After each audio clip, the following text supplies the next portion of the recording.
Tema kita sekarang mengangkat tema tentang karya sastra Jepang. Oh, sastra Jepang ya. Nah, Kira-kira heeh. narasumber kita kali ini apa kan?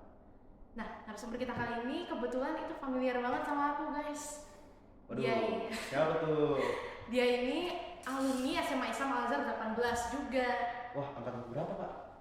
Kalau nggak salah angkatan ke 6. Jadi 3 tahun di atas kita. Berarti, Iya. ya, berarti dia sudah lulus ya Pak? Udah. Dia lulus kita masuk. Aku masuk maksudnya. Oke. Langsung kita panggil aja. Boleh? Oke, ayo kita panggil Abang Hana.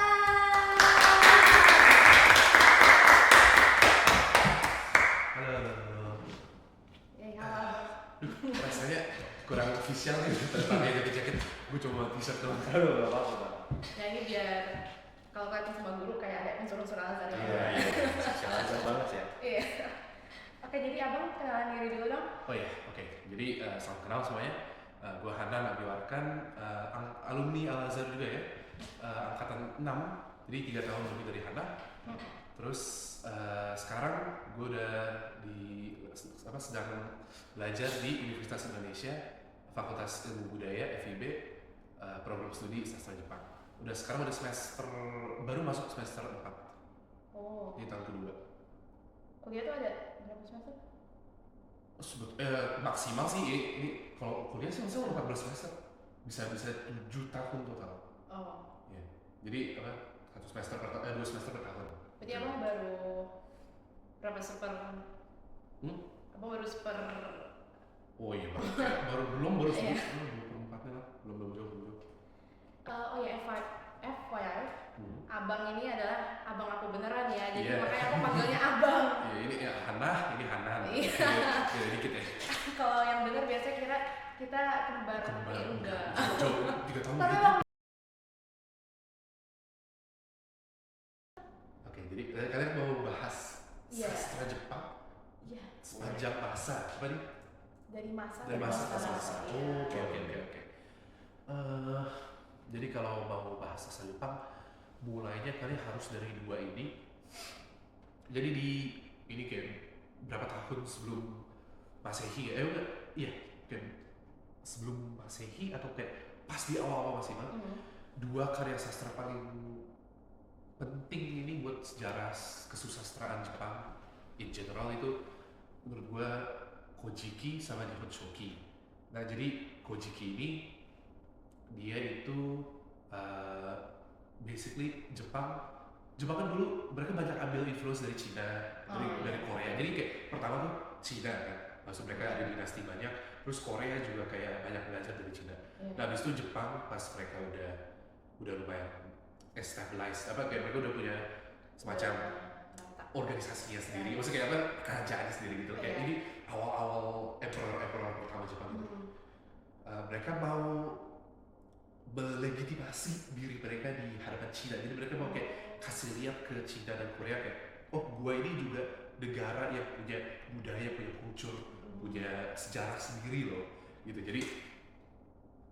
Jadi mereka ngebuat buku Kojiki itu kayak jadi mereka bukunya tuh sebetulnya ditulis bukan dalam bahasa Jepang, tapi dalam lebih bahasa Cina.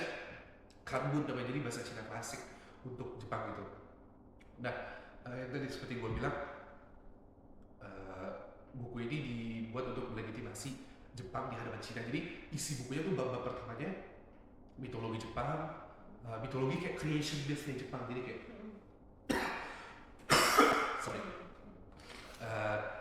dewa dewi gitu pokoknya. Jadi bab pertama kedua itu dewa dewi, Amaterasu lah, Okami lah, Izanagi gitu. Jadi kayak itu kan buat ngeliatin ke orang Cina kayak, oh gue juga ada dewa kami sendiri gitu. Habis itu bab selanjutnya kayak bahas kaisar pertama Jepang. Jadi ada kaisar Jimmu ya pertama itu, jadi kayak dibilang di mitologinya dia tuh anaknya Dewi Amaterasu. Jadi itu kayak melegitimasi kekaisaran Jepang. Jadi mereka kayak, oh yang bisa jadi kaisar tuh yang keturunan yang punya darah sama kaisar Jimmu, soalnya mereka tuh kayak punya darah Dewi gitu, darah suci ya gitu lah. Ya jadi setelah itu apa sih si Kojiki, oh sorry tadi gue bilang Kojiki Iya, aku jadi. Nihon Shoki. Jadi Nihon Shoki ini Nihon Shoki itu yang kayak membahas mitologi Jepang untuk melegitimasi diri mereka di hadapan Cina gitu, di negara-negara lain.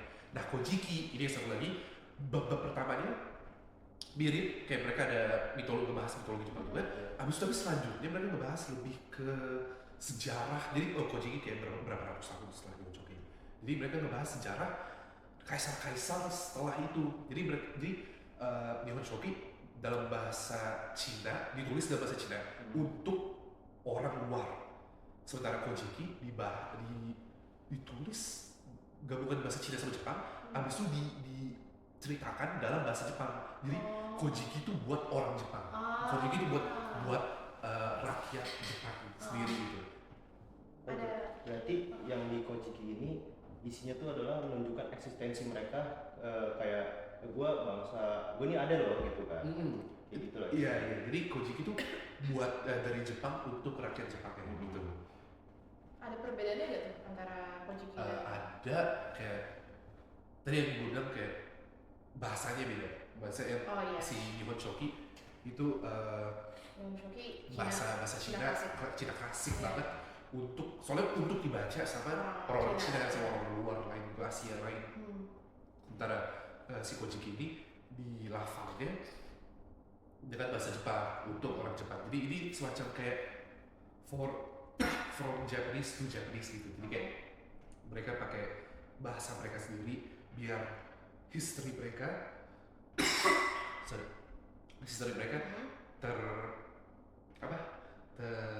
terrangkum gitu lah. Oke. Tapi kalau isinya sendiri, apakah ada perbedaan dengan antara yang mereka bilang ke Cina dan untuk yang rakyatnya sendiri gitu? Kojiki pokoknya lebih panjang, terus dia juga lebih ofisial, lebih realistis gitu lah. Kayak walaupun ada bahas mitologi, Kojiki itu kayak gue bilang tadi ada membahas kaisar-kaisar selanjutnya gitu. Jadi kayak harus mereka ngejelasin juga kayak kaisar-kaisar ini ngapain, kaisar kayak pertama. buku sejarah gitu kan? Iya, jadi sejarah buat orang Jepang gitu. Iya. Ya gitulah. Nah itu pokoknya Nihon Shoki sama Kojiki itu kayak itu sangat penting untuk kesusastraan awal Jepang, dua buku ini gitu. Terus Abisnya gimana dia dua buku itu, Kojiki dan Nihon Shoki itu gimana mereka mengefek karya-karya sastra Jepang selanjutnya?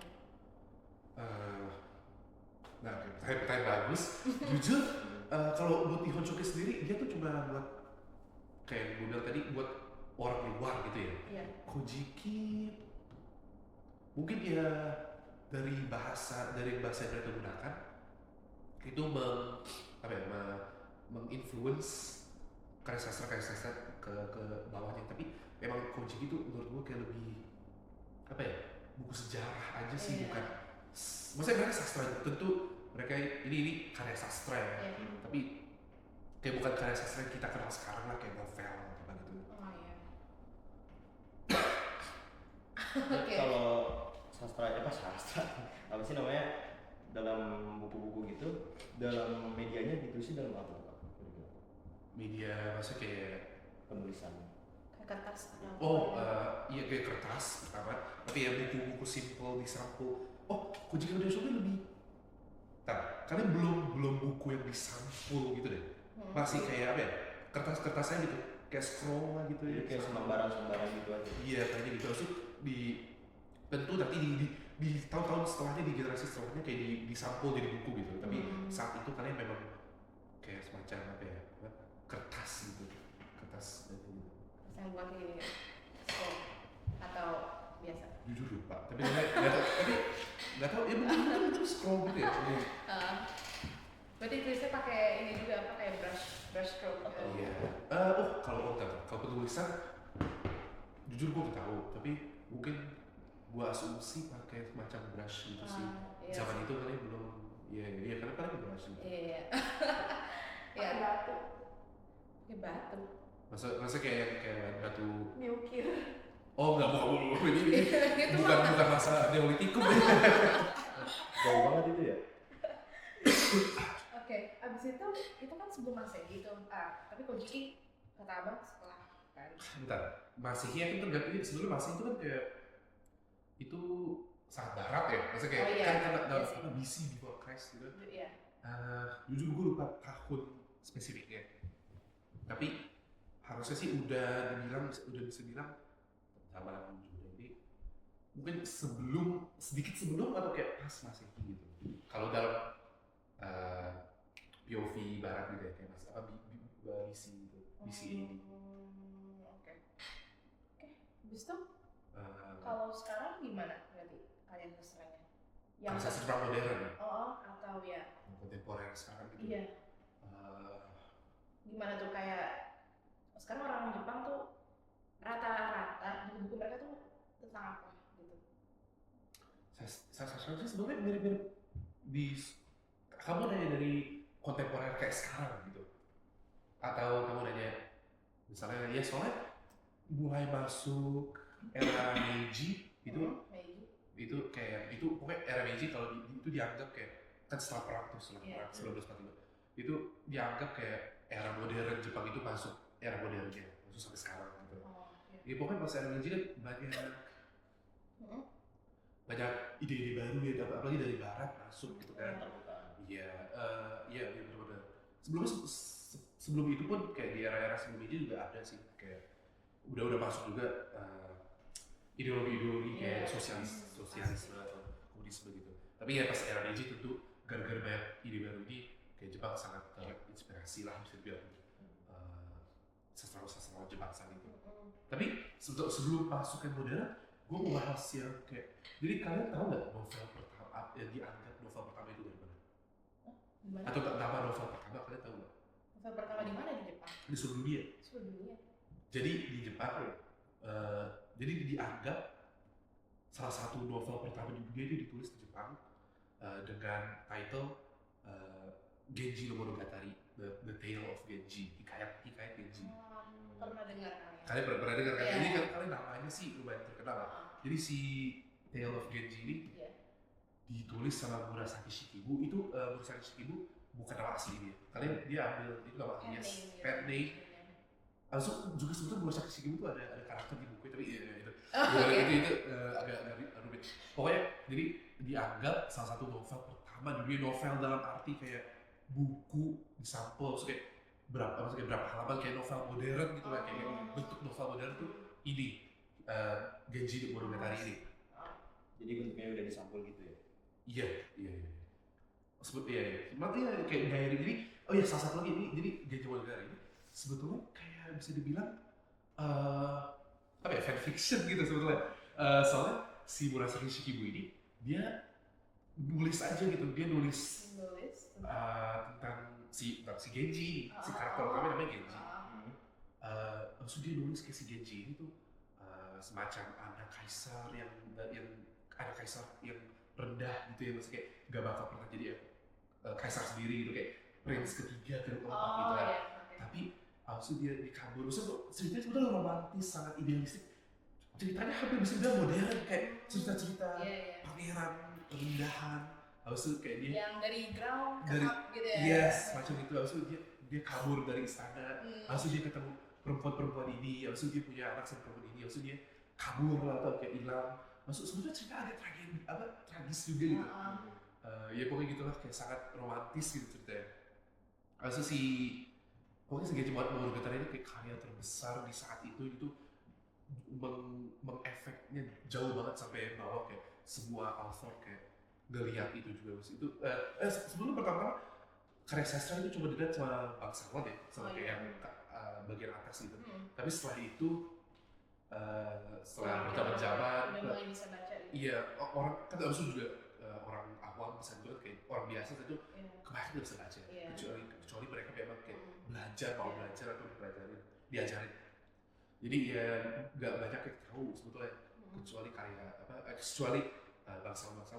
Tapi habis itu di zaman-zaman setelahnya Heian dan seterusnya cerita hikayat Genji ini juga diceritain balik lah sama bard, kayak Indonesia kayak sama pemusik sama kayak orang-orang yang kayak jalan-jalan dari satu kota ke kota lain gitu lah, traveler gitu ya. Iya. Iya, jadi jadi si Murasaki Shikibu ini dianggap juga kayak wanita sastrawan pertama gitu kan. Oh, itu perempuan yang bikin. Oh iya, Murasaki Shikibu ini cewek by the way. Ini dia tapi bangsawan. Iya, karena dia bukan ratu atau princess tapi kayak dia bangsawan aja gitu. Iya, Murasaki maksudnya juga makanya ini dianggap alias bukan nama aslinya, soalnya Murasaki itu di bahasa Jepang artinya warna ungu gitu. Iya, semoga cerita si Genji ini complicated lah, banyak atas naiknya, terus kayak kok nggak salah gue ingat ada dibilang bagian terakhir ending, bisa dibilang ending Murasaki Genji Monogatari ini hilang gitu, kayak dia belum yakin gimana gitu, kayak orang-orang masih berdebat kayak endingnya apa, atau bahkan ada ending kah, atau memang dia berhenti nulis aja sih Murasaki Shikibu ini. Cut off aja gitu. Iya, semacam gitu. Agak gantung kata orang. Cliffhanger gitu ya. Oke, nah habis Genji Monogatari ini apa lagi tuh karya-karya sastranya yang muncul dari situ? Jadi ini Genji Monogatari ini di zaman Fujiwara no Shoshi gitu ya, Kaisar Ichijo. Setelah itu paling dari zaman Heian itu ini agak jauh ya. Ini gue ingat aja. Pas itu di notes, bentar gue liat notes dulu nih. Pas itu oh iya boleh. Jadi di sekitar zaman-zaman ini ada berkembangnya kayak kesusastraan petapa, Inja Bungaku, dan kisah-kisah kepahlawanan gitu namanya Gunki Monogatari. Nah ini berkembang di periode Chusei kalau nggak salah. Jadi kayak di zaman ini kayak banyak peperangan, tapi meskipun banyak peperangan belum artinya masih ada kayak bukan berarti nggak ada sastra gitu ya. Kayak bahkan sastra lebih nggak lebih baik juga sih, tapi kayak sastra zaman peperangan, misalnya kayak di periode Chusei ini kan banyak perang. Di zaman Edo itu sangat peaceful lah, kayak orang-orang itu jadi memang di zaman yang peaceful, zaman damai, zaman yang tentram, yang secara ekonomis kayak successful gitu, banyak orang. Sastra banyak lebih berkembang, tapi di zaman perang pun kayak ada tetap gitu kayak sastranya. Nah di periode Chusei ini karena di zaman itu banyak peperangan, karya sastranya kayak mencerminkan budaya itu juga gitu, di zaman itu gitu. Jadi nilai-nilai utama yang dibawa kayak di karya itu kayak namanya mujo itu artinya kayak ketidakabadian. Jadi kayak semuanya bakal hidup ada mati gitu lah gitu. Jadi di Heike Monogatari ini dia ada animenya kalau salah gue pernah lihat, tapi animenya kayak agak bukan sci-fi, tapi kayak agak fantasi gitu, kayak agak seluruhnya akurat, tapi ada pernah diadaptasi gitu. Pokoknya jadi di Heike Monogatari ini kisah perang gitu lah, kisah tragedi, ngejelasin perang yang beneran terjadi saat itu gitu. Legenda mitos saat itu gitu. Tulisan ini nama orangnya Kamono Chose itu banyak yang mengandung kayak estetik ketidakabadian ini gitu. Berarti pada tragis-tragis ya ceritanya mungkin. Iya, tapi ya tragis ya, tapi lebih ke aspek kepahlawanan itu loh, kayak hero stories gitu, kayak lebih heroik ya, maksudnya kayak buat menginspirasi gitu. Iya pasti ada gitu. Dan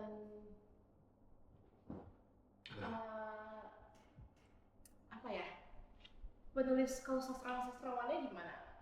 Mungkin kita bisa mulai masuk ke yang deket-deket ke sekarang ya. Oke. Jadi kalau sastrawan sekarang paling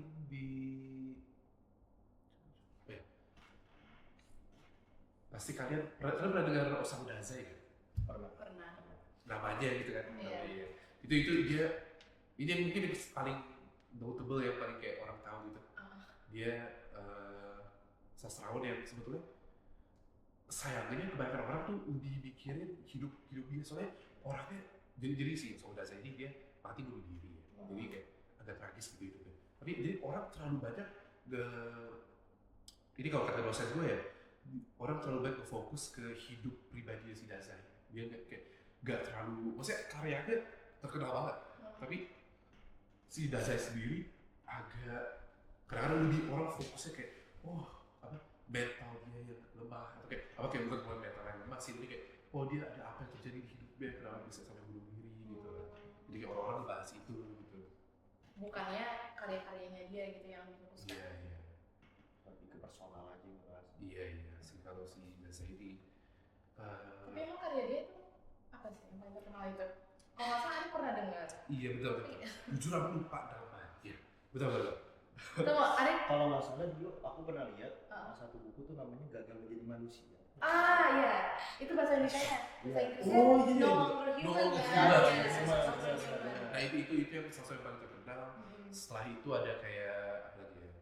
Kalau Dazai ada yang namanya Sudaru, ada apa ya? Tidak ada yang tahu itu nama satu lagi. The Setting Sun itu Osamu Dazai juga. Pokoknya banyak si Osamu Dazai ini kayak mungkin kalau buat orang awam yang tahu dikit-dikit doang buat sastra Jepang, mereka mungkin pasti langsung tahu orang ini, si Dazai ini. Tapi emang buku-buku dia itu menceritakan tentang apa? Atau setidaknya yang paling terkenal itu dia menceritakan tentang apa?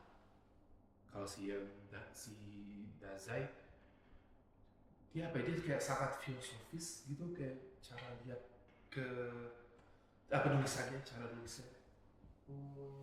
Emang pernah Kadang-kadang baca bukunya? Bu secara full belum pernah, aku belum pernah baca buku dia. Jadi aku jujur kurang tahu. Tapi yang dari orang tahu ya dari buku. Kayak dia tuh kayak bahas apa ya? Pokoknya tema-tema dia, kalau tema buku dia kayak berat gitu, lumayan berat. Ngomongin manusia gitu kayak. Kalau yang di buku dia apa tadi? No Longer Human itu dia ngebahas kayak orang yang udah gak bisa mengemukakan diri dia ke orang lain gitu. Kayak dia kayak memakai semacam topeng kayak pura-pura jadi bukan orang lain gitu. Mungkin kayak ngebahas psikologi gitu. Ngebahas kayak orang-orang gitu. Nah, selain Osamu Dazai, siapa lagi? Jadi ada satu buku, ada namanya Watashi ga Neko desu. Itu Apa pernah ngomong ya? Iya, aku pernah bahas namanya itu dibuat sama nama bukunya, nama Inggrisnya aku adalah seorang kucing. Jadi itu ngebahas bukunya.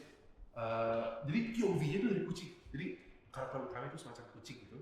Dia kucing pemiliknya itu semacam ilmuwan atau psikolog atau apa gitu.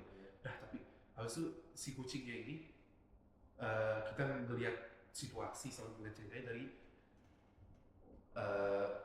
perspektif kucing ini.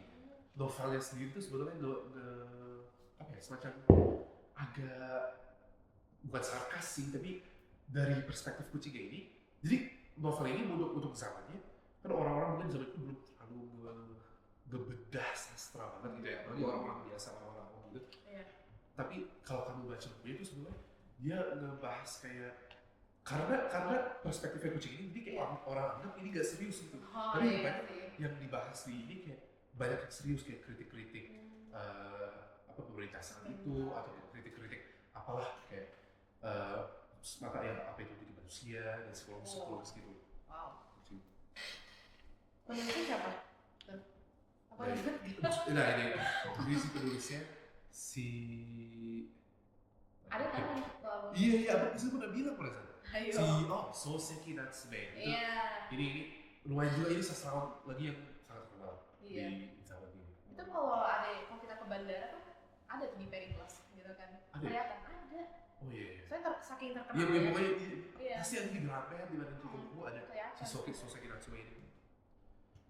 Kayak nih misalkan selain itu si buku ini juga mengkritik kayak sebetulnya walaupun POV kucing ini yang ini sebetulnya kayak pelampiasannya si Soseki Natsume ini. Dia mengkritik apa yang dia anggap kayak dalam fiksi naturalis sebagai ketiadaan minat intelektual orang dan kekuatan-kekuatan emosional yang dihasilkan dari apa ya kayak apa bahasanya kayak penggambaran realitis apa adanya gitu. Agak sejujur gak ribet sih. Iya, kurang ngerti. Kalau di bedah gitu ya. Ya gitu lah. Jujur apa belum baca juga bukunya. Cuma kasih lu dibahas di kelas gitu. So, apa yang udah pernah baca apa? Kalau sastra Jepang. itu paling Nihonshoki Kojiki itu pas itu ada pas itu kita disuruh print, bukan di print sih, tapi pokoknya kita cari-cari buku tentang sastra Jepang lama itu. Jadi kayak kita itu buat tugas kelompok itu, jadi kita udah bicarain sastra Jepang lama gitu. Dari zaman ini sampai ini.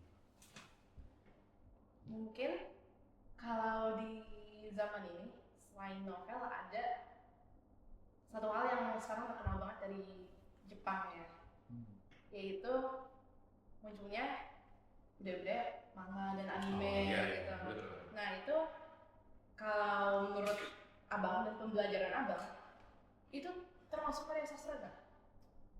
Iya tentu bisa dibilang karya sastra, iya.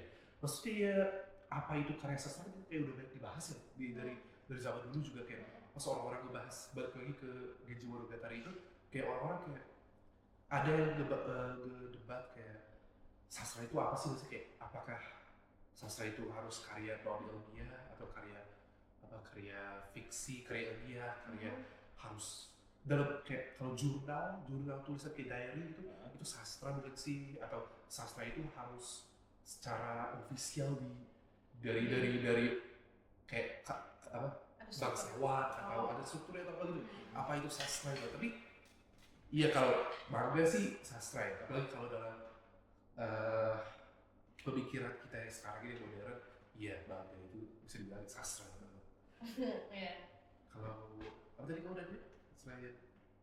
Ya itu tadi kan masuk sastra panggang kan. Iya. Habis itu ya berarti itu menurut abang manga ini adalah itu ya berarti termasuk salah satu karya sastra yang modern sekarang di Jepang gitu kan. Iya, ini masih sastra kontemporer sekarang. Iya. Walaupun sebenarnya novel juga masih banyak. Iya. Novel Jepang masih banyak. Ada pernah baca sih, iya banyak sih, kayak kalau yang sering kita lihat di media tuh kayak apa ya, kayak itu suka banget tuh ada yang lihat karya sastra novel Jepang yang tentang murder mystery gitu. Oh iya, ya siapa sih iya banyak kan di Gramet banyak ya. Iya, kan banyak orang Jepang yang suka kayak cerita misteri sama sekarang cerita detektif gitu spesifiknya masih sangat kayak relevan gitu ya. Nggak tahu kenapa tuh. Mereka suka banget gitu. Karena abang nggak tahu kalau itu mayoritas ya. Nggak tahu. soalnya kan zaman dulu aja abang kan kayak ada detektif Conan, terus ada kayak siapa tuh kan? Hidaichi. Jadi memang maksudnya itu sebetulnya lebih terinspirasi menurut abang karena Jepang sekali itu kayak lebih terinspirasi sama Sherlock Holmes gitu ya. Iya sih. Kayak novel-novel misteri gitu. Si Conan, kalau detektif Conan ya, itu pun juga banyak kayak inspirasinya dari situ gitu. Karena kalian memang mungkin detektif Conan atau seri-seri misteri sebelumnya kayak terinspirasi dari karya barat atau karya mana. Habis itu karena si detektif Conan ini media yang besar banget itu kayak yang sangat global. Habis itu sampai sekarang pun tema-tema misteri itu di Jepang masih sangat prevalent gitu, sangat hot topic lah. Bisa dibilang gitu. Sebetulnya apa kalau karya modern ini dibahas tapi itu di ujung-ujung kelas apa. Jadi apa ada bukan dulu semester lalu kita namanya di kesus itu dinamika kesusastraan Jepang. Itu kita belajar sastra Jepang dari zaman awal sampai akhir itu. Maksud proyek akhirnya itu kayak proyek akhirnya kita kerja kelompok ngebahas, kita pilih satu buku gitu, kita pilih buku yang udah dikasih sama dosennya, maksud kita jelasin, kita presentasiin gitu, maksud menurut kita ini bukunya ngebahas apa, kayak tema utama buku ini apa gitu. Itu yang abang presentasiin buku yang bukan ini bukan. Jadi ada buku lain, jadi ada buku modern, ada yang ada klasik juga. Abang ngebahas cerpen-cerpen kayak buku ngomong-ngomong pas itu bahas cerpen-cerpen dari si bentar lupa berapa ya.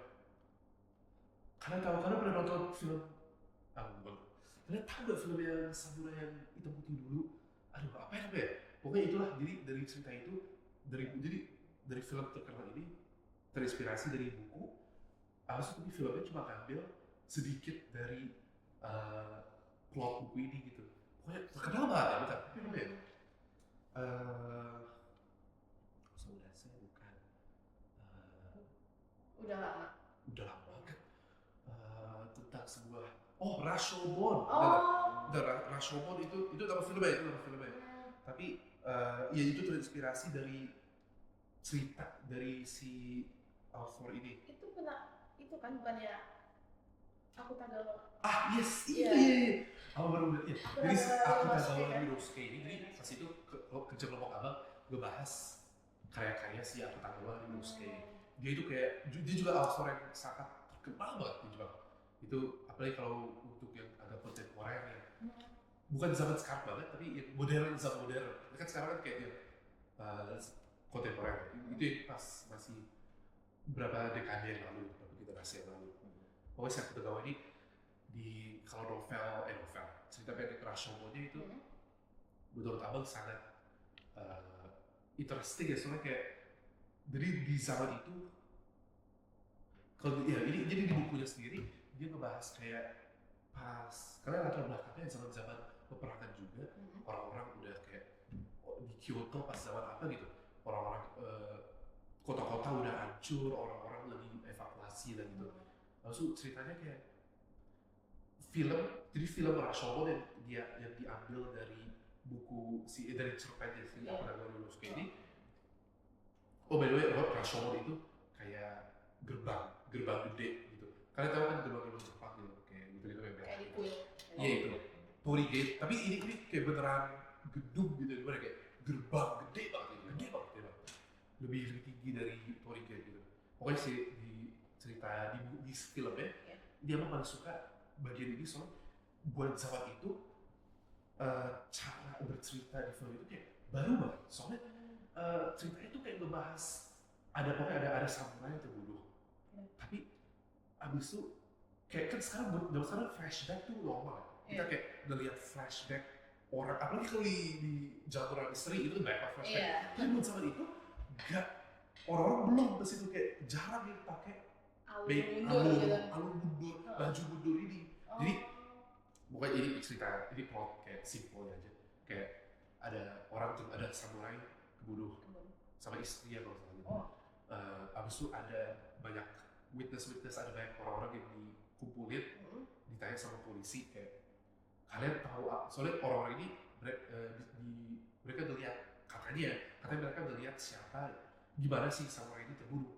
Abis itu pas ditanya satu-satu, jadi ini ceritanya tuh kayak cerita di dalam cerita. Jadi pas ditanya satu-satu, orang-orangnya semuanya beda.